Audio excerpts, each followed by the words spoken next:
by the RAF, we believe, during the 1940s, mid-40s, for what we think was an extension to Sculthorpe Air Base and Cold War listening station next door on former RAF Bircham Newton.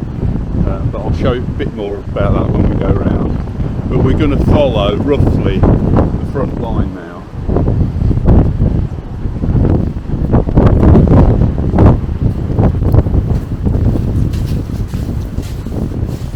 So we're climbing up to what would have been the original ground level.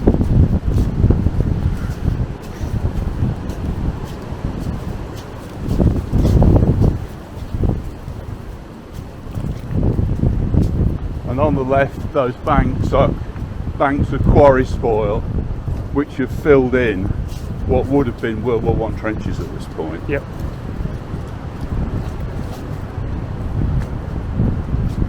We've got one pitch here, but call it Joe's pitch. It's got a little bit of World War I trench left in the end there, but it shows how, you know, they just quarried out the whole lot. Joe was a mine manager in the First War, and he's really responsible for getting the Lovett Scouts noticed, because it was his idea using the piece of booze and a bullet in the evacuation of Suva Bay that saved so many lives. Also, his letters home, because his dad was Lord Pease, interestingly his letters didn't get sent to like other soldiers, so he was able to go on a training course about British trench design, write home all about it to his mum and dad, and not get any of it blanked out. So we now know that letter is the same design and the same dimensions as we have here. So we're pretty sure that he had something to do with our trenches. There's a bound book of his letters in the Imperial War Museum and also in Fort George if you're interested, but very interesting reading.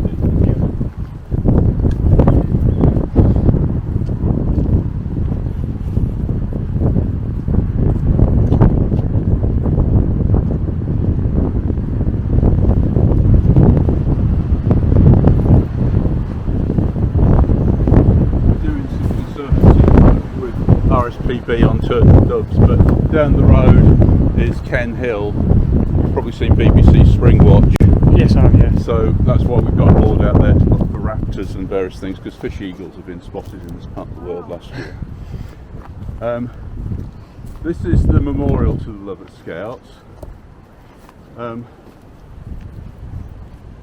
As the sun goes down behind them, it illuminates them. You're sitting on the memorial bench, which is built as they would have reinforced the walls of the trenches, because they were mainly gamekeepers and gillies. In fact, that's where the term ghillie suit comes from for snipers. Yeah. You look forward and you see a telescope pointing sidewards. That has around the rim, at the going down of the sun and in the morning, we'll remember them. And the Lovett Scout badge on the top. Now the memorial shows the chap in the front in mounted gear, because they were originally a mounted, almost private army yeomanry, and then the two guys at the back are in infantry gear because they converted from mounted to infantry while they were here. There's a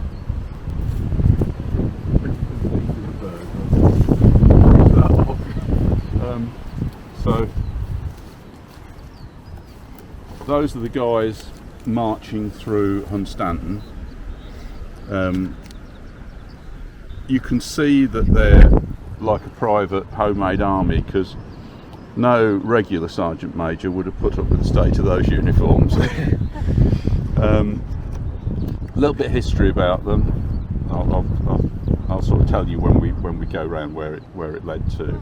But also a good example here of Warrant Officer Moles, 2nd Lovett Scouts, as he arrived as mounted, then when he converted to infantry, and then towards the end of World War I on special secondment to the Seaforth Highlanders, so listed as Seaforth Highlanders open brackets 2nd Lovett Scout close brackets. I'll tell you a little bit more about that as we go around. But there's only about 10% of the names in there, simply because of the 500 that were here, many were seconded to other units, and because they were listed like that, we've lost track of them. And then there was the fire during World War II in the Army Records Office, where lots of Army records were lost. So it's very difficult to try and find out who's who. But if you do think you have a relative in Lovett Scouts, then just let us know, and we research them, and if it proves that it's true, we add them to the book. So that's why we've got a book in there and not a slab with this name on it.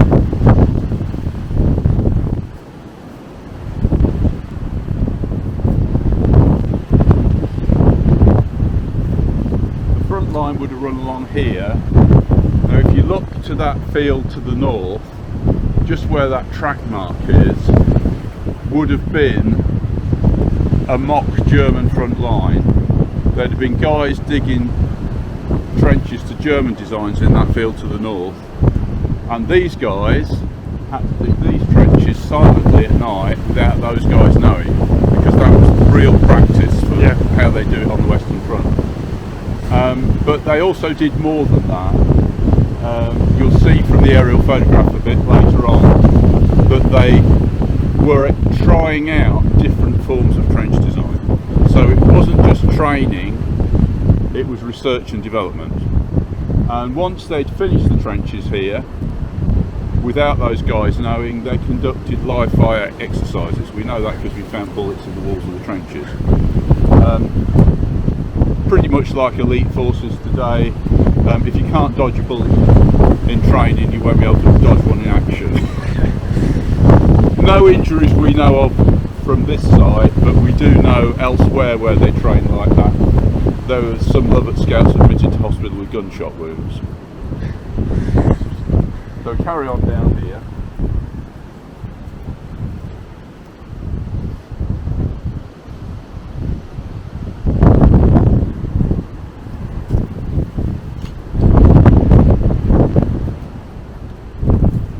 And there we start to see on the right what's left of the front line.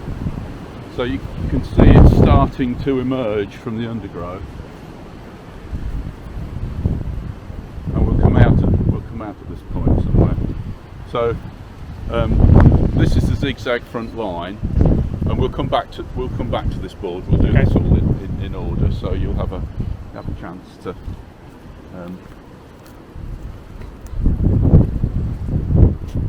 That's the bunker buried in the middle of the trenches. And from this point onwards, there's roughly 3.5 acres of trench network that way. Yeah.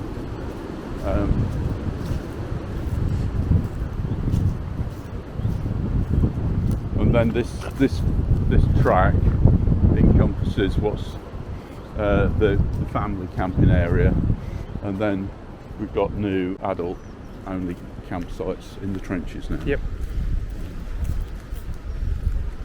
If it wasn't for the wind, it'd be a great day for it.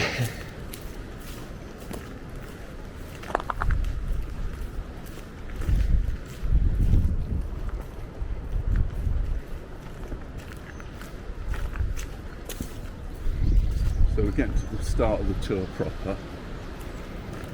So I'll start here and explain a bit more about the site. This is the boundary of our land here. You came in here, that's the car park, and those are that's the first front line. Do you remember that tree in the car park? It would have gone all the way up to there. And most of that although woods have grown over the top of it, most of that you see there on our land is still there. Oh, is it? It's just buried under undergrowth. We've cleared this section so that we can walk through it and get an idea, but we've only taken a channel through the infill. We haven't gone down to the real bottom and the real sides because we want to leave that for the archaeologists, but it just gives you an idea. There would have also been another front line, which you can just see here. In an earlier World War I photograph, you can see another front line across here. This is the RAF base boundary which cut through here. They also moved the boundary during World War II, which temporarily cut through our trenches, but it's now here. So before this was all RAF, there was another trench network here, because there would have been a first front line, a second front line, maybe even a third and a fourth to fall back to. You can see that these are research and development trenches because of all the different shapes. Some left-handed turns and some right-handed turns. There's also this wine glass shape is what they call the choke position. So the idea is, if the Germans are invading down this bit, you can still resupply up there. Yep. If they come down both sides, you block it off there and set up a machine gun post, and then the attacking troops are funneled into effectively a killing zone. We've also found World War II artefacts here, lots of Mills bombs fragments dated to 1943s. So we believe that the Secret Army trained here, but we haven't found any direct evidence of that. But in this area in particular, it was thick with old grenade plugs and blown up grenades and all sorts of things from 1943. So it was used after World War I. Here you can see the shadows left by the German trenches. So the front line would have been about here, and they were all ploughed in after World War I because they wanted the land for growing food. But mysteriously these weren't, because this would have been all part of the same plot of land. And we think it's because by the end of World War I, the Lovett Scouts were so well respected that probably the landowners decided that they weren't going to plough this bit in, and they just allowed it to go wild. So that's basically the land as it is. This photograph was the one that triggered the whole business of Dreamy Hollow. If it hadn't been for this photograph, we wouldn't be here, because it was I was told that they were drainage ditches, and I was under the impression before I got involved with the land that because it was an old quarry there was an uncapped borehole, because we're 60 feet above sea level, the water table is 70 to 100 metres down. Why would you have drainage trenches? So I thought I was buying trouble, so I went on a search, and this is what turned up. Now if we go back far enough, and they tell me that it's still on the statute books, there's a law of the land that says it's the duty of every able-bodied Englishman to practice his longbow for the defence of the realm every Sunday morning at the bottom of his village common. This, you just see a bit of the boundary there, that would have been the bottom of the village common. We found musket balls here, so we believe that this area has been used for military training way before World War I, probably going back to the Civil War. Might have even been the place where they practiced their longbow. But if you go back further enough, we didn't have an army of the state. We relied on the lords and the lairds to pledge their loyalty to the crown, raise a local militia. The king would have a little bit of a war chest, if you like, but very often that would run out. And the local militia were allowed in those days to take the spoils of war, because if they weren't being paid by the crown.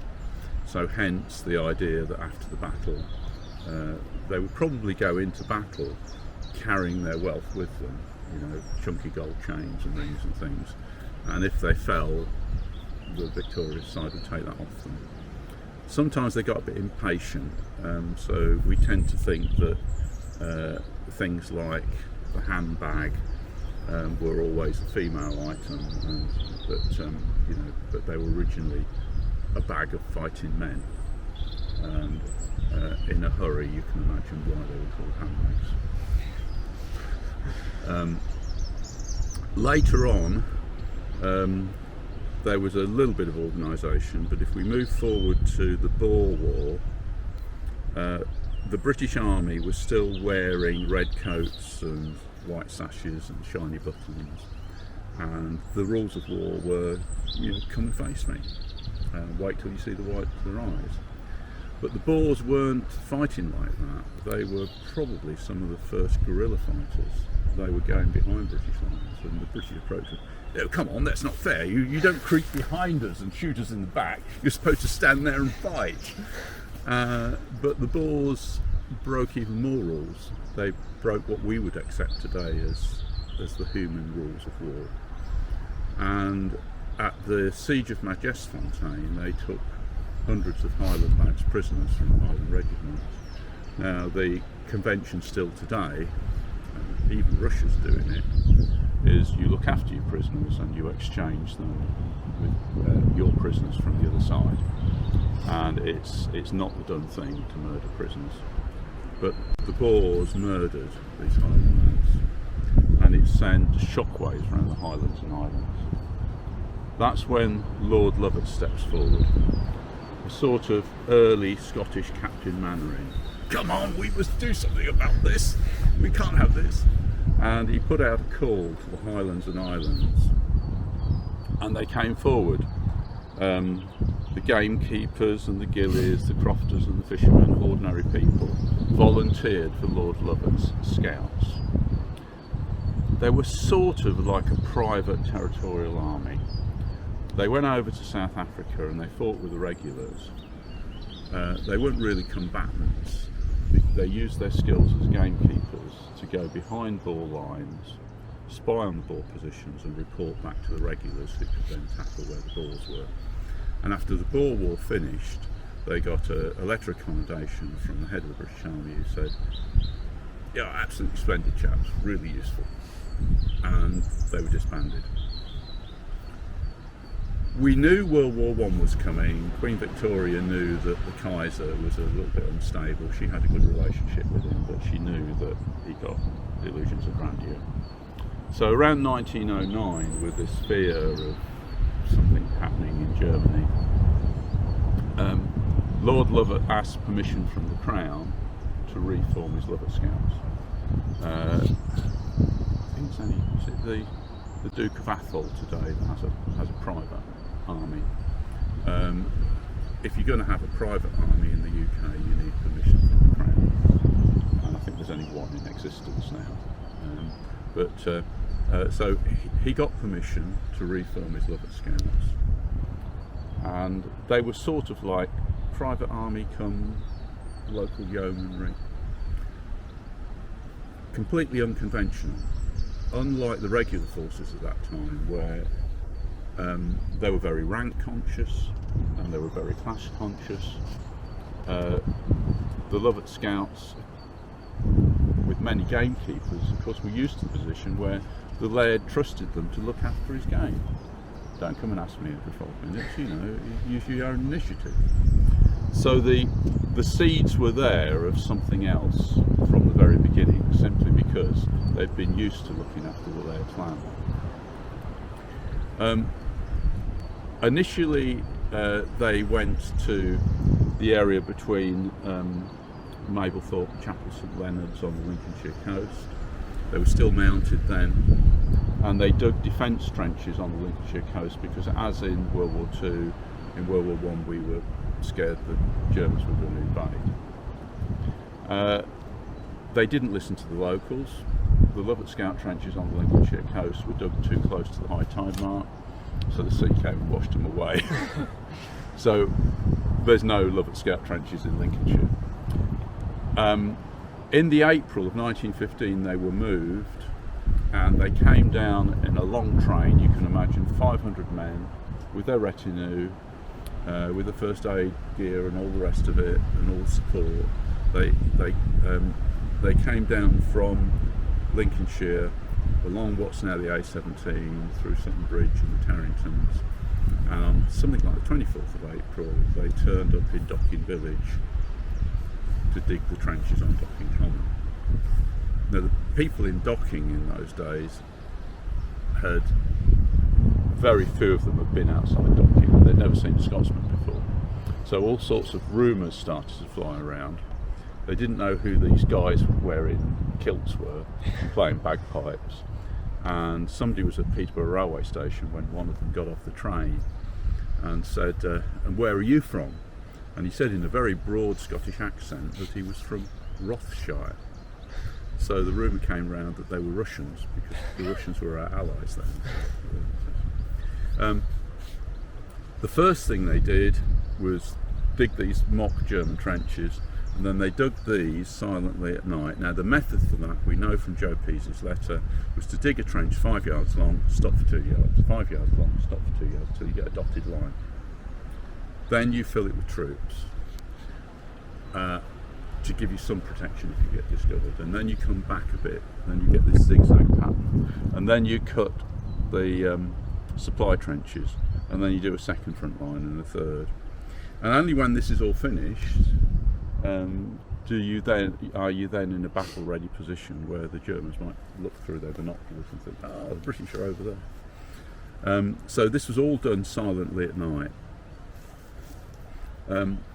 That teardrop shape on the photograph is a crash crater from an Abrahamson between the walls, and we found wreckage here.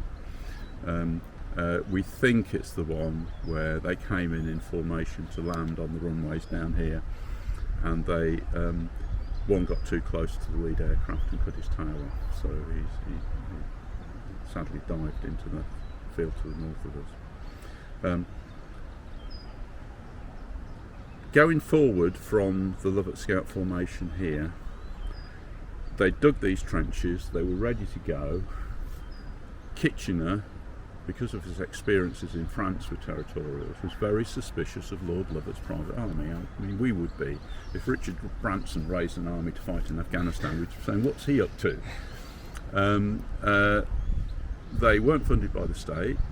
They used to hold a concert every Wednesday wherever they were billeted, and they played bagpipes, they'd recite a poem, and the locals would come and give them money, and that would pay for their uniforms and their kit and their food and everything. But of course Lord Lovett was suspicious, and he didn't send them into action initially. The young Churchill, who was then First Lord of the Admiralty, kept saying, look, you know, you're recruiting butchers' boys and bank clerks to send to the front, but we've got these trained chaps in Norfolk rearing to go and you're doing nothing. And eventually Kitchener relented. I don't know whether there was a little bit of sort of spite in it, but he turned around to Churchill and said, okay, they can go into action, they can go to Gallipoli, because by that time Gallipoli was Churchill's big mistake. They sailed on the SS Sedania to Gallipoli, and they were given the task, because by that time everything had gone south, they were given the task of evacuating our chaps out of Suvla Bay back onto the ships. This is where Joe comes in. Second Lieutenant Joe Pease, remember they were free thinkers, looked around him and thought, this is a poison chalice. This is going to be more of a massacre pulling out than going in. What we're going to do about this? So he looked around and he saw he got plenty of bullets, plenty of food and plenty of candles. So he made a little device that where the candle burns down, lights the fuse and fires a bullet. And he made hundreds of these and put them on the British trench tops the night of the evacuation. Of course, the Turks thought that we were sniping them, so they kept their heads down. Meanwhile, the Lovett Scouts, who could move silently at night, got our men and equipment out of the trenches, down the cliffs, into the boats. And Joe Pease writes home, I always find this quite amusing how these war heroes refer to what they've done. Joe writes home, "Dear Mummy and Daddy, as we neared the safety of the ships, I could hear my little devices going off and I gave a chuckle to myself." The chuckle was that, save for 6 Lovett Scouts, who were the last off the beachhead who died, all the British Tommies were saved. At that point, the regulars turned round and looked at them and thought, who are these guys? They were then sent to Egypt and they served with the household cavalry of the Line and the Camel Corps. But already the army was buzzing with what they'd done in Suvla Bay. So by the time they were sent to the Western Front, Churchill had decreed that every Lovett Scout, every unit on the Western Front should have a Lovett Scout assigned to it as an expert. So they'd be assigned to a unit and they'd teach them how to sharpshoot, they'd teach them craft skills and all sorts of things.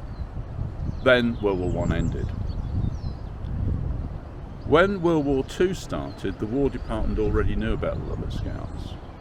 So they sent them to Canada to learn how to ski down a mountain and fire a rifle at the same time.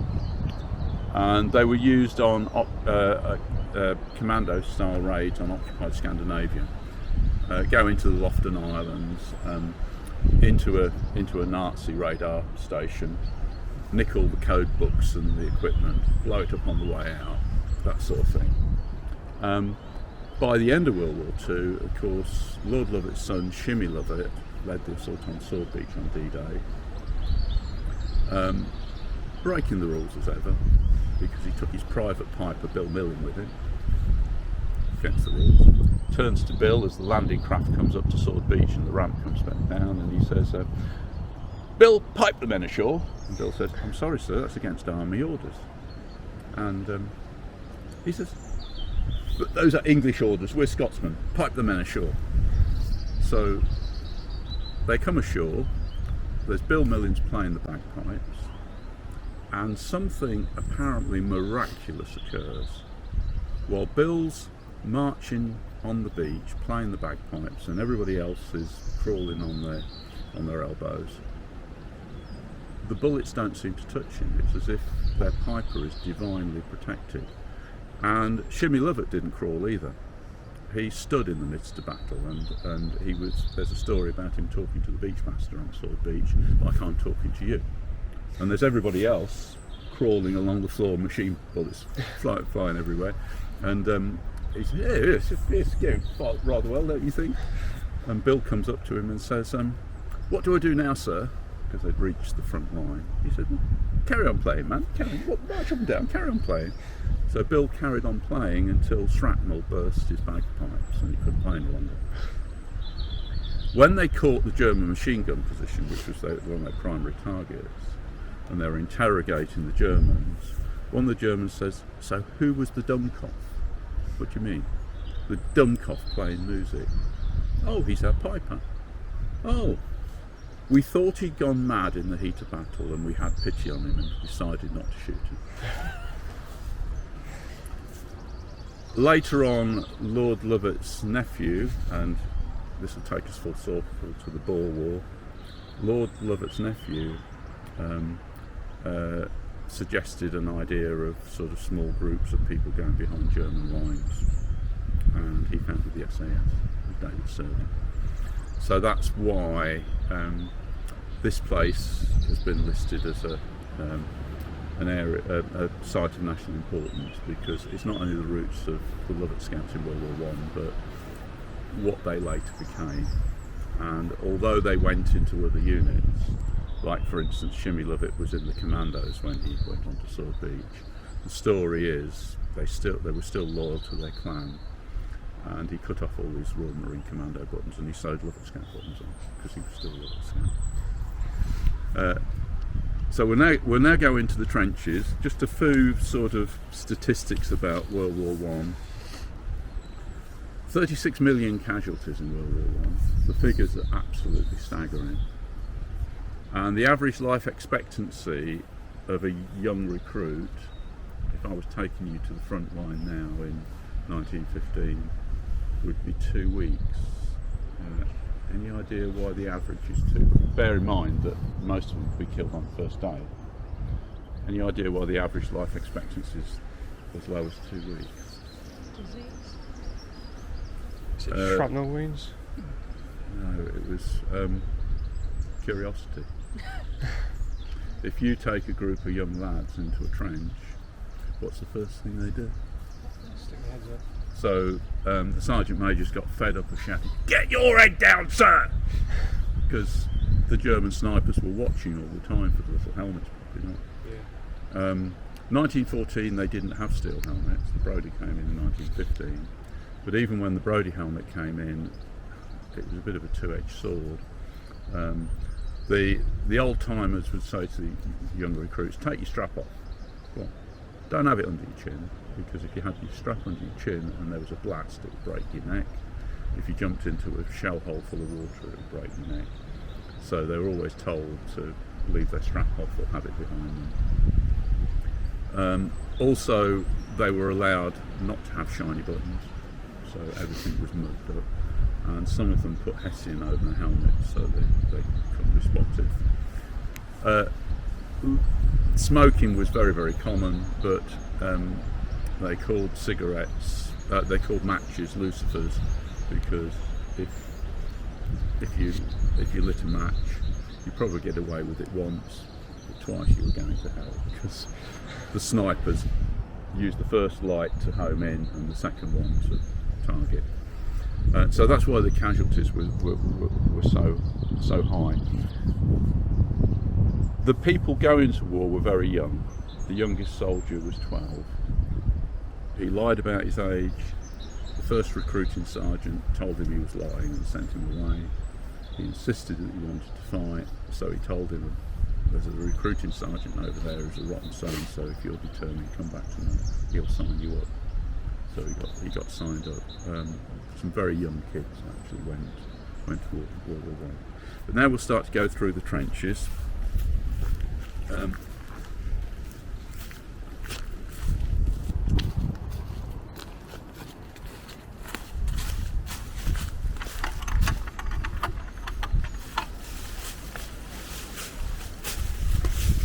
walk down there for a moment and I'll close the gate behind you.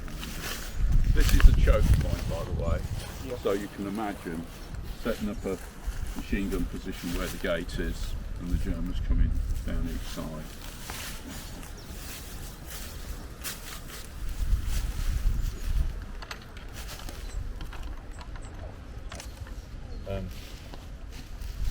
So there's a board for every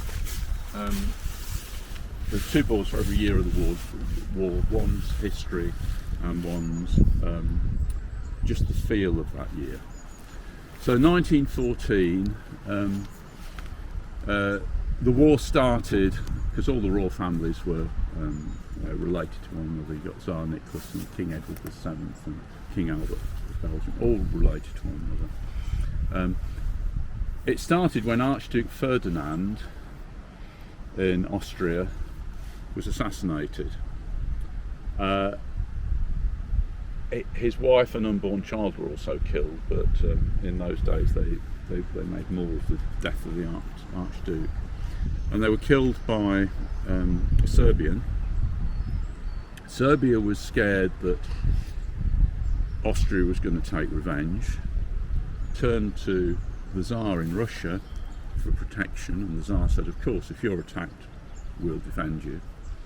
Austria then realises that it's going to be up against Serbia and Russia, and you can sort of see this strange domino effect happening. Austria then turns to Germany, and of course the Kaiser spoiled him for a fight, so Germany very hurriedly says, "Yeah, of course we'll support you." And then the German generals start to talk about the position they're in, and one of them says, "You know what? Russia's got a treaty with France.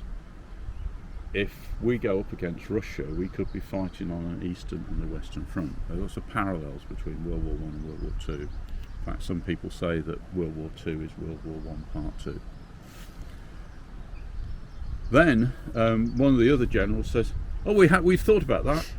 we've got a plan. It's called the Schlieffen Plan, and the Schlieffen Plan was like an early version of Blitzkrieg, and they were going to move with cavalry charges so quickly through the land that they were going to move through neutral Belgium, knock out France in a matter of weeks, so that they could turn their attention on Russia, because Russia being a big country, no mechanised transport other than steam trains, it would have taken ages to assemble their army on the border, on the Eastern Front. So that was the plan. Then somebody said, but what about the Brits? What about the British Army? And the Germans said, a contemptible little army? Because we'd got 80,000 troops of the British Expeditionary Force. They'd only got about 2 machine guns per battalion, up against 4.2 million Germans with trained machine gun squads. And the Germans just said, no worries. What they didn't bargain for was the British Tommy. The British Tommy was highly trained. He'd just been issued with Lee Enfield rifle, and they were trained to fire a minimum of 15 rounds per minute. Some could manage 20 or more. And of course they were all aimed shots, unlike a machine gun where you just spray it. They were all aimed shots, so every shot counted. And when they came up against the British Expeditionary Force at Mons under Sir John French, eventually, because of the sheer weight of numbers, Sir John French had to pull back, and that didn't sort of go well for him, but in career terms. But the Germans took so many casualties, they were convinced that every single British soldier had a machine gun. The efforts of the British Expeditionary Force and their allies were enough to stall this plan of a fast move across Belgium. When that stalled, two big armies facing one another, what do? They dig in. So that's where we get the start of trench warfare. Trench warfare wasn't planned. It was a failure of the Schlieffen Plan that caused that. But the feeling was in Britain at that time was, oh, jolly good show, it'll all be over by Christmas. So now we walk on. Now you'll see as we walk on how we've left the infill on the side of the trenches. That's so the archaeologists can come later on and scoop away. Some of it does fall away a bit. There's a section here that is the real wall of the trench. That's what they were digging through silently at night. If you can imagine, and they were given about 6 foot of trench a day to dig. If you can imagine trying to dig through that silently, well, they were given wooden shovels, and they were given antimony alloy shovels, and they were trained in special digging techniques. Like, for instance, when they mined under the front, they would have a board that they could lay their back on at 45 degrees, and they could use their legs to force the spade through, rather than actually chopping or and making a noise. So that's the real material, but you'll see most of it here we've kept away from the side. Another good reason why there's gates and it's fenced off, because we don't want people climbing up the side and pulling it down, because we don't know what's in there.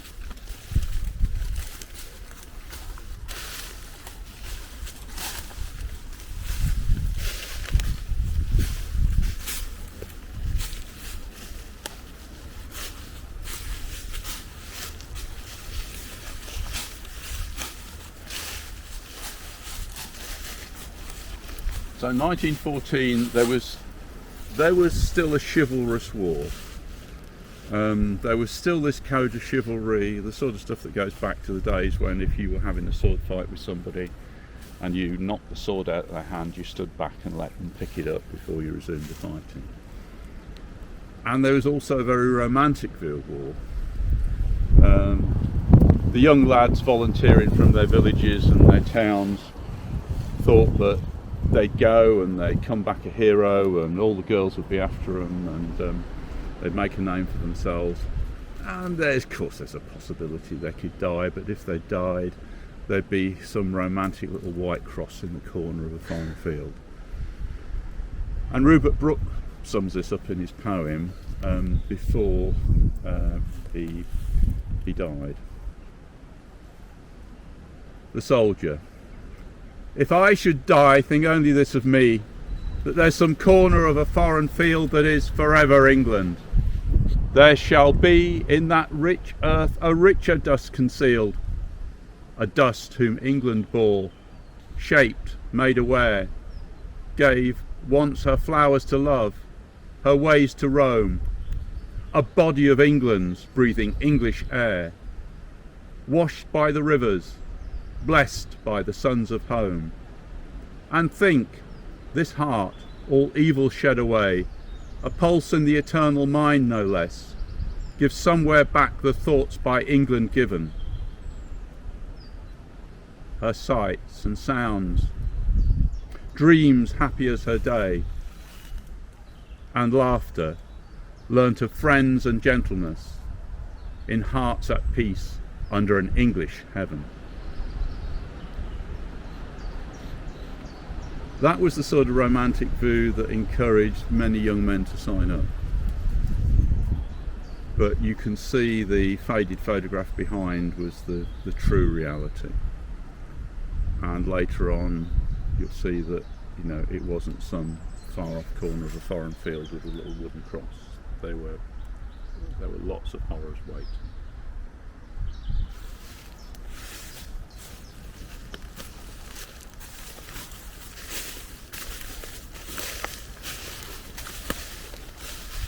A couple of interesting features here. If you look in that direction, that's what the other 2.5 acres are like. That's how we found the trenches. We've decided to leave them like that because the other 2.5 acres, because nature provides some protection. Yeah. And at some point in the future, Tony Robinson's great-grandson will turn up with some laser piece of computer technology and recreate the whole thing by just pointing at it. But we'll leave that alone. But this bit is just it was designed as a history and prayer walk for schools, so and for people to sort of get an idea of what it was like. Also, you'll notice a sweat piece. I can hide around this corner and give covering fire, and if a shell lands down there, I'm protected from the blast. So there's all sorts of little features in the trenches. We get to the end of 1914, and as the year turns, what famously happens as the year turns 1914? Give you a clue, it's got nothing to do with Sainsbury's chocolate.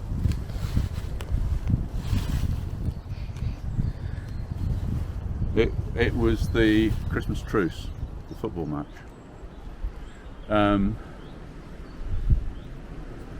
A bit of an embarrassment for both sides militarily, but listening to Silent Night in German is, you can recognise it as Silent Night. And one guy with his football, despite his mates telling him not to be so stupid, went over the top and started the football match. Lots of gifts were exchanged. Bars of chocolate, cigarettes, photographs, but one thing was given to the British Tommy that tells us the friendships were very deep, which is the Germans gave the British Tommies stollen cake. Now, stolen cake at that time was baked to a family recipe. It would be like getting a piece of Grandma's Christmas cake while you're at the front. You wouldn't give it to your best friend, let alone an enemy. When they went back to their trenches and they were ordered to resume fighting, the story is that both sides refused, because there was a chance there that ordinary men could have made peace. They recognised that they'd got wives and families. They were just ordinary people like they were. All the propaganda around demonisation had fallen away, and they knew they were fellow human beings. Normally, They'd either been shot on the spot by the commanding officers or sent for court-martial and firing squad. But both armies knew they had a problem. If they did that at Christmas, they were already suffering mutinies from the conditions, but a mutiny could spread all the way down the line. So they simply broke that group of people up and dispersed them along the line, and they brought new people in and resumed fighting. And then tried to say it was all a fairy story, it didn't happen. A few years ago the football was sold at auction for some fantastic amount of money. If it's all a fairy story, that chap spent his money for nothing. If you go over to the museums in Flanders, you find out far more about what our forces did than you do from British museums, which I'll refer to in a minute. So that was the end of the chivalrous war. That was the end of people being kind to one another, even though, I mean, it's still a good military discipline that you aim for the objective. Your objective isn't to punish the fighters. You know, you just get your objective. If people die in the process, that's all part of war, but you don't actually take it out on people. February the 4th, Germany begins sinking our merchant vessels, trying to starve Britain into submission. Again, parallels with World War II. The Dardanelles campaign opens in Gallipoli. And then on April the 22nd, during the Second Battle of Ypres, the Germans released 22 litres of chlorine, poison gas, and sadly, not long after that, the Allies start using poison gas as well, completely against international law at the time. Thankfully, in World War I, they found out that chemical weapons were not militarily useful. Even if the wind didn't change and you gassed your own side, the other problem was that they contaminated the ground. So the gas may blow forward and the troops follow the line of gas, and the sergeant major turns around and says, "Take 5 men." They sit down on the ground for a rest, and then when they get up they all have to go to the field hospital because they've got burnt bottoms. The acid acidification of the ground has gone through their uniforms. It was more of a weapon of diverting able-bodied troops to care for the wounded. So any moist part of the body would be affected, usually the eyes and the lungs. Some people, if they got an extra big dose of it, would die from it. Some would die later. But the main effect was all these soldiers that were suddenly blinded in battle needed to be got to safety. So that picture shows how able-bodied men would form a sort of crocodile of men with their hands on the shoulder to get them to safety, get them to the field hospital. Wicked weapon. Later on, mustard gas and phosgene gas and other gases were used. In the Tokache hospital records, there's doctors and nurses have recorded that they burnt their own hands treating the casualties. The casualties were so contaminated that they found that they were getting burnt by the residue of the gas. April 25th, the Battle of Gallipoli begins. May the 7th, we had the Lusitania sunk by a German U-boat. Marine archaeologists now suspect it wasn't a German war crime, that actually it did have arms in the hold, so it made it a legitimate target. September the 5th, Tsar Nicholas II makes a decision that's very honourable, but eventually leads to the death of himself and his wife and his children. He takes personal responsibility for Russia's army. Many prime ministers that we've had will always say they support their chancellor or whatever minister, and they keep a distance from the trouble. But Tsar Nicholas, straight in there, the book stops with me, and that was to cost him his life.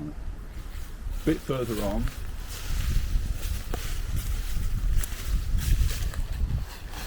this is the most dangerous place in the trench, one of the most dangerous places.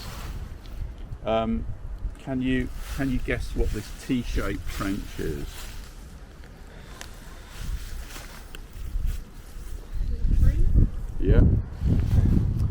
And why would the latrine be dangerous? The ammonia? No, it could be useful. It was dangerous because the Germans wanted to know the exact positions of the latrines, so that, because they would tend to be used at the same time every morning, so if they knew the exact coordinates of the latrine, instead of dying in some far off corner of a foreign field, you'd die with your trousers around your ankles because they'd start shelling. So it was a dangerous place to be. In fact, if you look at the film, it's called We Will Remember Them. There's some colorized film of World War I soldiers, and sometimes they set up the latrines way back, and there were great big long planks over ditches, and all the film shows is there's lots of bare backsides, but that was, you know, that was the safest way to go way back. But if you were near the front line and you needed a latrine, then this would be it. They'd also collect urine in buckets, which is probably related to what you were saying. The army liked to collect the first urine of the morning. Do you know why that was the case? I don't know. Well, when they started using poison gas, they didn't have the gas masks. Urea in urine was a natural antidote for the gas being used. So you'd take your sock or your hanky and you'd dip it in the wee and you'd cover your face and it could save your life. Later on they produced gas hoods which were impregnated with urea. So you just put the gas hood on. Later on they produced the gas masks that we all know now.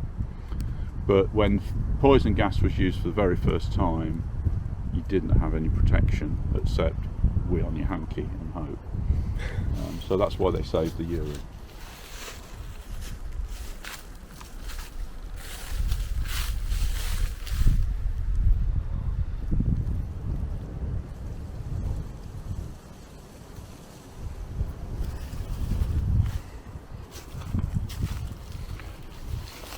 We move on, and we've got another choke point here. So you can imagine retreating to this position, setting up a barbed wire barrier with a machine gun, and German troops being funneled into this. We're going to have to take a diversion back on ourselves in a minute because there's some damage a bit further up.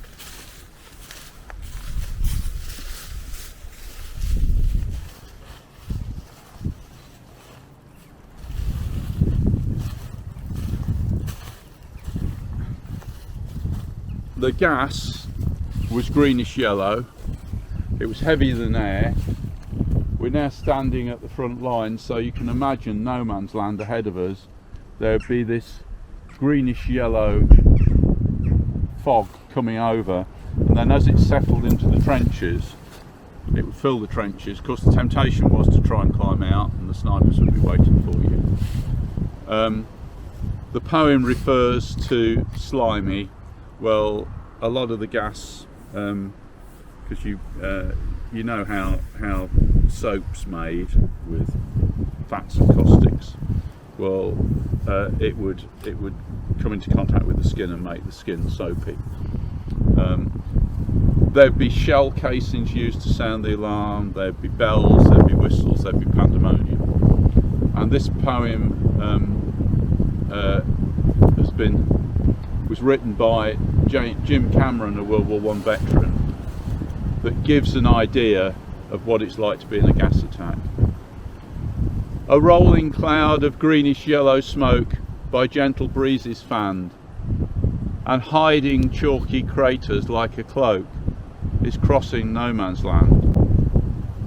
Like loathsome monster with a poison stench, it searches for its prey, as over parapet and down the trench it makes its slimy way.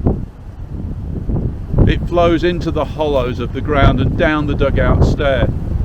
A cry goes up, alarms begin to sound. It's found its victims there. They struggle with the gas mass, but too late. grim science wins again. They choke and gasp until a kinder fate releases them from pain. The cloud has passed, the fumes are blown away, the sight makes the strongest weep, as though destroying angels passed that way and brought a tortured sleep. I'll explain. I won't take you in here. You can see that we're having a slight trench difficult to get away, so that's why we broke it off. This is the, remember the 5 yards long? Yeah. 5 yards long, stop 2 yards, 5 yards long. So these fire bays were here to protect the troops in them from shell blasts. So if a shell landed over there, it didn't go down the whole trench. Also, they're more difficult to invade because you have to fight around the corners. The World War I pickets that you see there are dated to 1915-18. They're not World War II, even though they're the same design. And the archaeologists tell us this because if you look very carefully, that one's a good example. You can see beneath the curve, you can see a little kink.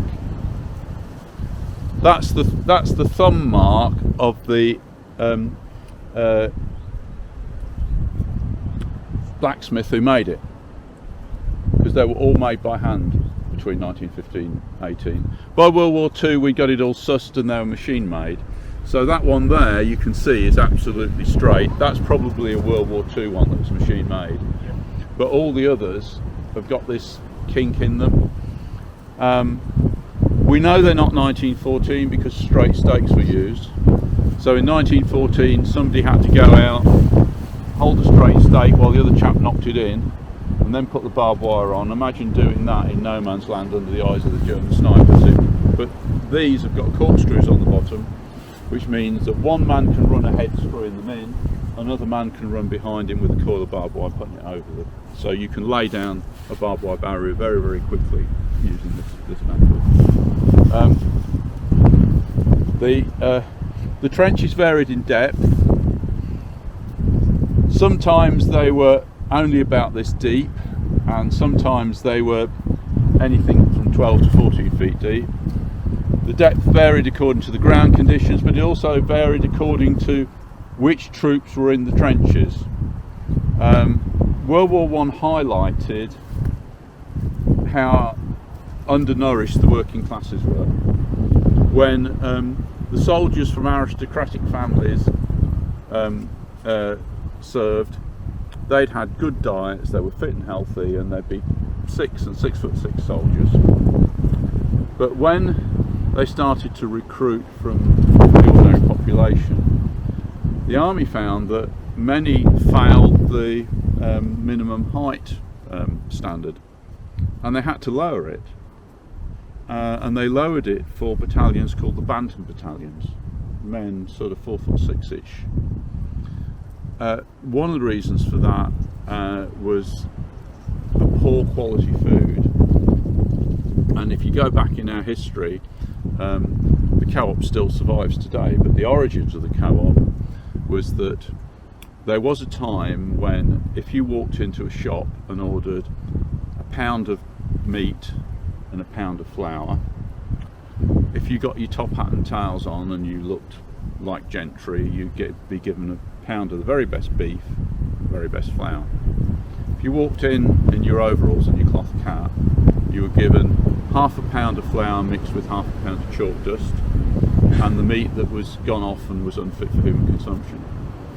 So people suffered from adulterated food, and there an act of parliament was passed to make it illegal. Now you can't adulterate food, but it enraged so many of the great and the good that the traders and the farmers got together and they formed cooperatives, and they said, what we will do is we will sell good quality food at fair prices to ordinary people, and that was the origins of the co-op as we know it today. If you're in the trench, and you're on guard duty, because bear in mind it would be dead boring in here. Unlike the war films where it's action, action, action, it would be long periods of sitting in the mud, reading letters from home, writing your diary, reading your Bible, but very often very boring. Conditions were foul, you didn't have a chance to change your uniform, the body lice would be all over the place. The lice particularly got in the seams of these woolly uniforms, so they used to run a candle or a lighter over the seams of the uniforms, and you could hear the bodies of the lice popping, and they called that noise chatting. So the word survives today because often they would do that while having a cup of tea with their mates. So when somebody says to you, I'll pop round for a cup of tea and a chat, they're actually saying, I'm covered in body lice, I'm going to come round and have a cup of tea with you while I deal with my body lice. But we've forgotten that. Yeah. The rations tended to be very poor at the front because human nature being what it is, the chaps further down help themselves to the best stuff. So there's a lot of trench humour like, oh, jolly good show, chaps, it's ship's biscuits and plum jam again today, because the bully beef and everything else had been taken further down. They knew that an attack was coming if ladders came to the front, but most of the time they were just on guard. They tended to be nocturnal. If you went out to spy on German positions, you'd do it at night. If you were digging trenches, you'd do it at night. But you had to be constantly on guard. Now there's the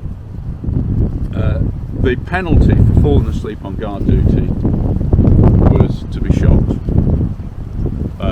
The officer in charge would either do that on the spot, find somebody on guard duty asleep, bang, or send them back for court-martial.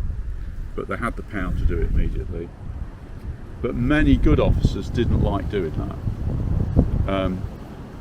And they liked the technique that the soldiers developed to keep themselves awake. And it survives in a way today. How did soldiers keep themselves awake? Coffee? No. It survives today in the way you see the guards at Buckingham Palace stand. If you think about it, you've got a Lee Enfield with a 9-inch bayonet.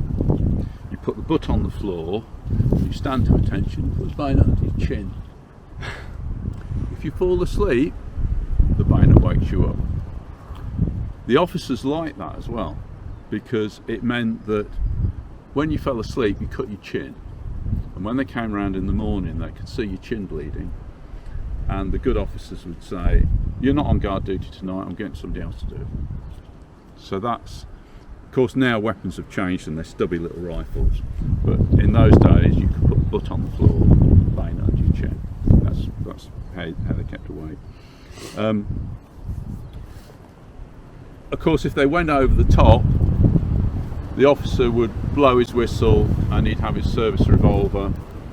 In a way he had no choice, but if somebody didn't go over the top, they were shot as an example to everybody else, because if you had one chap not go over, then the rest wouldn't go over, so it was quite horrific. But this is a section of Lovett Scout trench that we've excavated. Not all the posts are in the original position, but that post there, if you watch Time Team and that cry, a post hole, because this is sandy soil underneath here, we found a post hole that diameter, so we managed to put a post in, same diameter as the one that was there over 100 years ago. But the others, it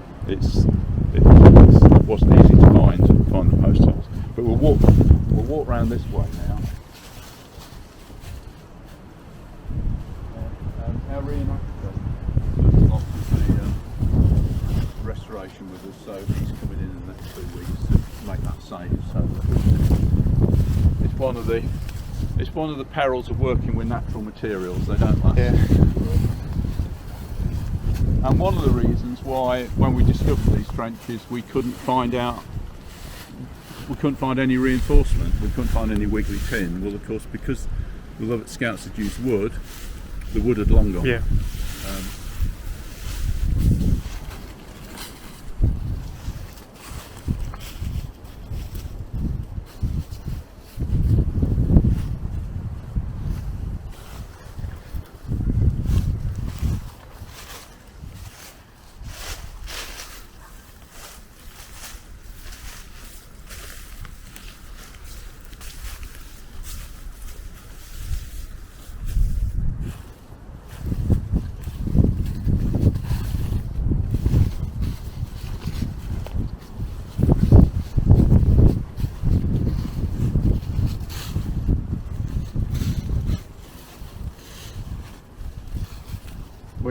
We're now into 1916, and it's getting pretty grim. This is when we get into the mathematics of war. February the 21st, the Battle of Verdun began, costing the Germans 337,000 casualties and the French 331. Those are the conditions that the French soldiers were in. You can see the boredom, sitting day after day in the mud, probably soaked to the skin, your feet wet, suffering trench foot and all that sort of thing. And these strategies started to emerge of the Germans trying to bleed the French army into submission. Field Marshal Haig came up with the same maths that we would win the war if we carried on doing what we were doing, and the Germans were losing soldiers faster than we were. Actually, if it wasn't for the failure of the execution of the Gallipoli plan, Churchill was right. They had to think outside the box and do something different. But Gallipoli failed because they were so concerned about stretching supply lines, they didn't push forward quick enough. We now know that if they'd pushed forward quickly, they would have caught the Turks totally unprepared, and they would have pushed up and created another front. On May the 31st, the Battle of Jutland began. Now, the age for joining the Navy legally was 14. There were massive warships, a bit like ocean liners, dreadnoughts, probably a crew of 1,400 men, and most of them were youngsters. We had a far superior navy. We should have won the Battle of Jutland without a problem. But unfortunately, it's very interesting. If you watch Dan Snow, the historian, he's got a programme on this.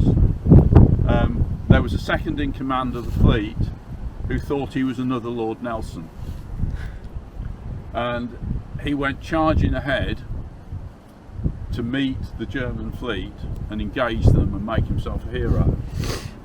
But he came up with this great idea that he could increase the rate of fire of the British ships, and he ordered that all the fire doors be left open so that they could move the ammunition quicker.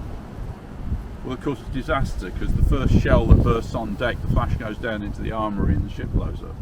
So we lost 14 ships in the Battle of Jutland. 14 ships with 1,400 men on board in the North Sea, most of them young teenagers. And it's sort of all been hushed up, because I've asked everybody that's been here, were you ever taught about the Battle of Jutland at school? And most people say no. It was one of those shameful things where we had a navy that was far too superior. We shouldn't have lost it, but it was messed up. Then on July the 1st, the Battle of the Somme began. Tanks were used for the very first time. You know why they're called tanks? Because they were water tanks. That was their code. We had lots of German spies here. Yeah. But all the correspondence referred to water tanks for the British Army. So when the German spies reported back, they thought we were worried about water supplies. Mm. We kept it a secret. The first time the Germans ever saw a tank was when they faced it. They were so terrified, even some of the regular German soldiers, because you've got to take yourself back into the mindset of a German soldier at that time. He'd grown up on a farm, probably in Bavaria, idyllic lifestyle. He'd probably, if he was lucky, had seen one motor car in his life. But the world wasn't mechanised at that point. And all of a sudden he's facing one of these things, his bullets are bouncing off it, it's loud and it's noisy and it's smelly, and he doesn't even know whether it's what they would call an automaton or a robot, or whether there's actually people inside it. Some German soldiers were so petrified they froze to the spot, and the tanks came in and they came out and went straight over them. The trenches here are built wide enough for 2 men to pass, but modern trenches very often are only the width of a man's shoulder, simply because you can duck and the tank goes over. But there was no protection in those days, because the tank would come in, you can imagine it here, and that was it. Later on, there were wicked developments, and instead of guns on the tanks, they fitted nozzles, and they come along a trench and they just spray it with flaming petroleum liquid. But thankfully there was some discussions between German and Allied commanders, and they did agree at one point that that was an immoral weapon too far. But some horrible things went on. And at the Battle of the Somme, we start to get into mind-blowing statistics. In one battle, this wasn't a war, in one battle 1 million men were killed or injured. And that's where you just can't get your head around it in a battle. So we carry on now.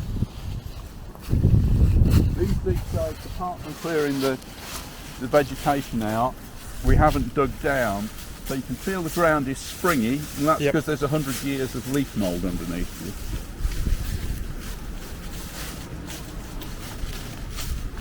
I'll try and get us into this.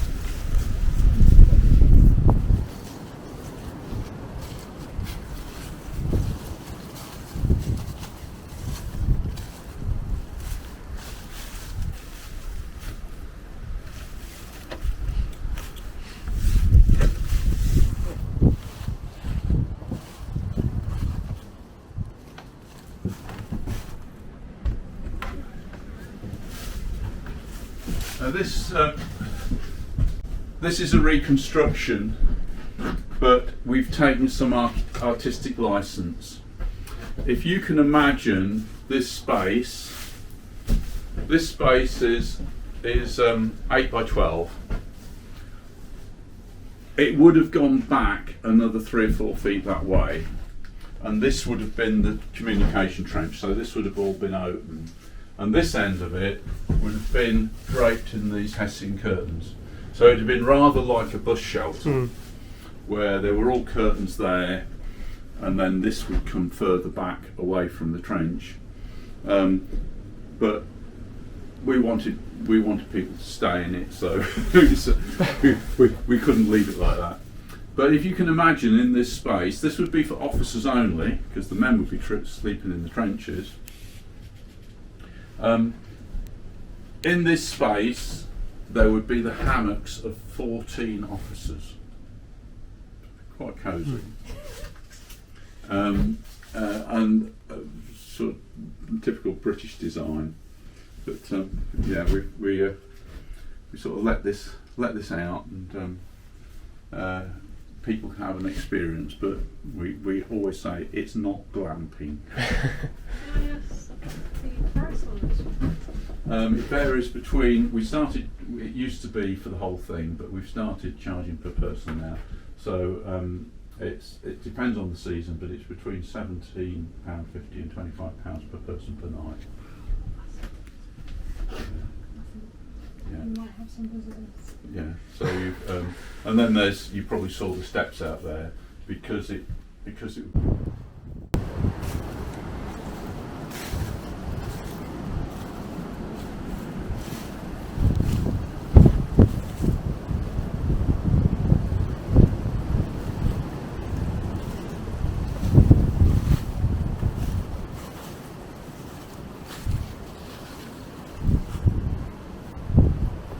also has, that would have been the officer's latrine, like another T-shaped trench, but we've constructed it, there's a camping loo in there, so we've put it there really for hygiene purposes, because we know that if somebody's in here, they're not going to walk all the way to the loos out the trenches, so to avoid there being a smelly area.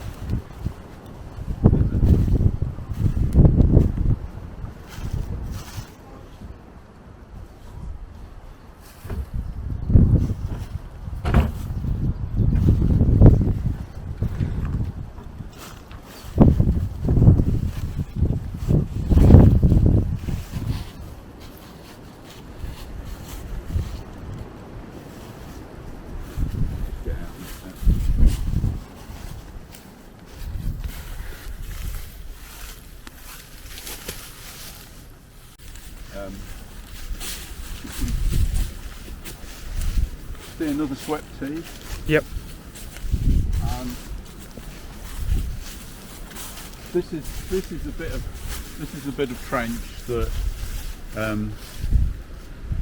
I discovered something, I didn't know what it was, and then when it dawned on me what it was quite a goosebump moment. We were clearing out this channel with a little micro digger, you know, the ones that can go through doorways. And I accidentally got too low and I scraped what was the sandy bottom of the original trench. Didn't intend to do it. And as I scraped it back, I noticed that there was a green stripe down the middle. And I thought, what's this olive green stripe down the middle of the sand doing? Because it was dead in the middle. And then it dawned on me. That was the rut that was worn by the Lovett Scouts running down the trench, and it had filled with water and gone green and stained the sand. So I told the archaeologists and I covered it up. It's sort of it's about sort of 15 feet away down there, so I know where it is. But I imagine that if they ever came here and did a proper archaeological dig, that's what they'd find all the way around here, that where it was sandy and they'd worn a rut, you would find the rut, almost like the feet mark of the soldiers that were here 100 years ago. We carry on with here.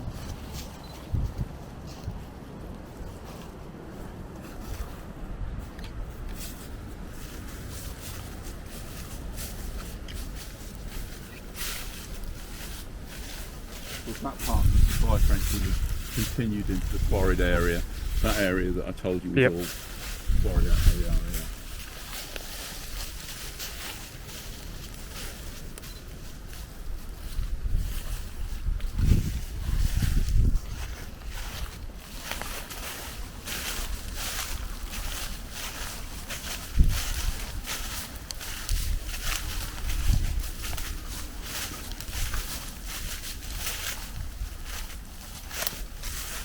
Now get to 1917. You remember I said that the Tsar took personal responsibility for what was happening. Well, conditions were horrid for the Russians as they were for everybody else. The Germans probably had the best trenches because they'd got the high ground early on and they'd constructed trenches with lots of concrete in it and proper drains, but the Allies were in a muddy mess. Of course there were problems with food supply in Russia, and the relatives of the Russian soldiers were writing home and telling them what a mess the whole thing was. And on March the 15th, Tsar Nicholas II abdicates. Now that signalled that Russia would be withdrawing from the war. Between March the 15th and April the 6th, history turned on a knife point. A bit like with the assassination of Archduke Ferdinand. One man with one bullet started a war that cost the lives of 36 million people. Between March the 15th and April the 6th, if the United States hadn't declared war on Germany, we would have lost the First World War. There wouldn't have been a Second World War. There wouldn't have been a Cold War. There wouldn't have been a European Union. We'd have been part of the greater German Empire, and only those of us with blonde hair and blue eyes would have survived, because the eugenics movement during the 1930s was common over the Western world. We tend to nowadays think that eugenics was a German thing and it led to the atrocities in Nazi Germany. But actually there was a eugenics movement in the UK, and there was an even more extreme eugenics movement in the USA. In the USA at the time, you could join a eugenics club and you could get your genes tested, and you could be given a certificate before you married the girl of your dreams to show that there was no disability in your family and there was no Negro blood in your family. That was part of the sort of philosophy of the time, and many well-known people supported the eugenics idea. Aldous Huxley, who wrote Brave New World, was a supporter of eugenics at one time, until he saw where it led, and then he was deeply ashamed that he'd ever thought it was a good idea. So history could have changed quite dramatically had there not been that announcement on April the 6th that the United States would declare war on Germany. Some people say that they were prompted by the Zimmermann telegram. There's two schools of thought. The Zimmermann telegram was actually genuine, and it was a genuine telegram from Mexico to Germany to say that Mexico was going to join the war on the side of Germany, and they were going to take back that part of Texas that they'd lost to the Americans.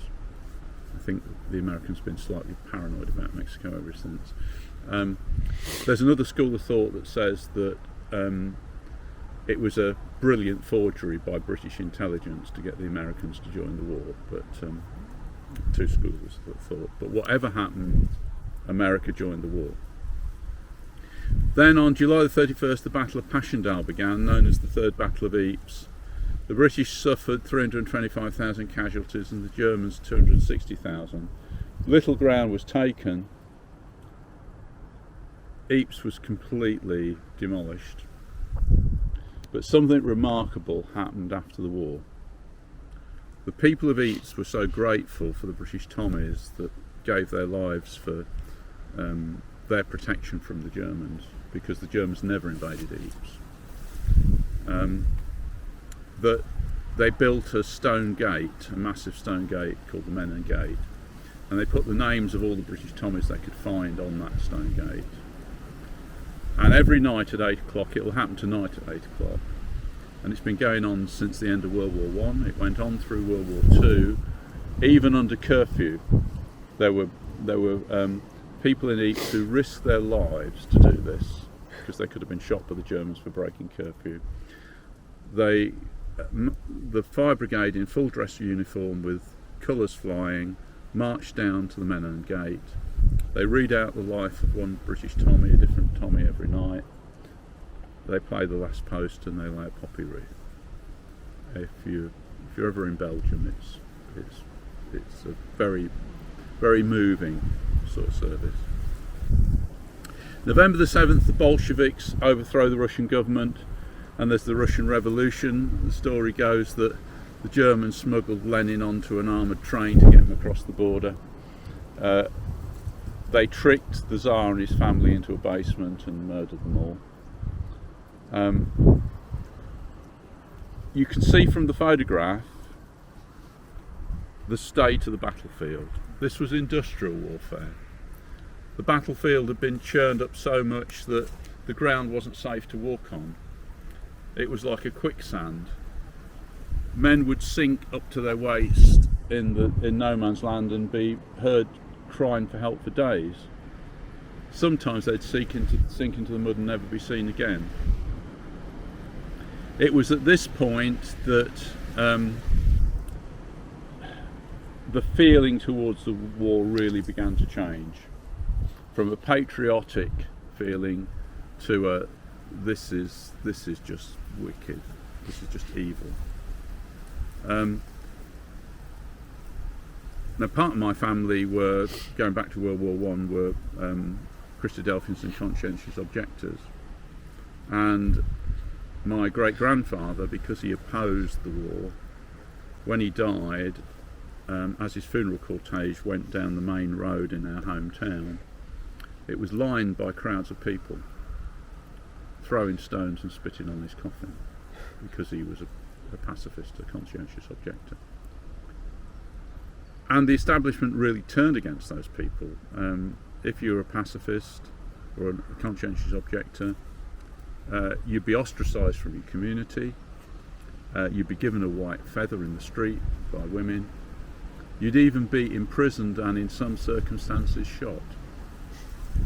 But all of a sudden, war heroes started to step forward, people who had proved that they were brave and they'd been in battle, people like Siegfried Sassoon, who wrote the poem Dulciet decorum est pro patria morum, and people like Siegfried Sassoon, and he wrote about Passchendaele and the quagmire like this: I died in hell, they called it Passchendaele. My wound was slight and I was hobbling back, and then a shell burst slick upon the duckboards, so I fell into the bottomless mud and lost the light. Obviously somebody pulled him out, Yeah. because he wrote the poem. But that was the fate of many soldiers. They went down into the bottomless mud, and some of them have never been found to this day. So we carry on to the back to the front line up here. This is the section, we've done a little bit of exploratory digging, and this is the section which we think would have been deeper. We think this might have been a section that was 12, 14 feet deep, because even though it feels fairly deep here,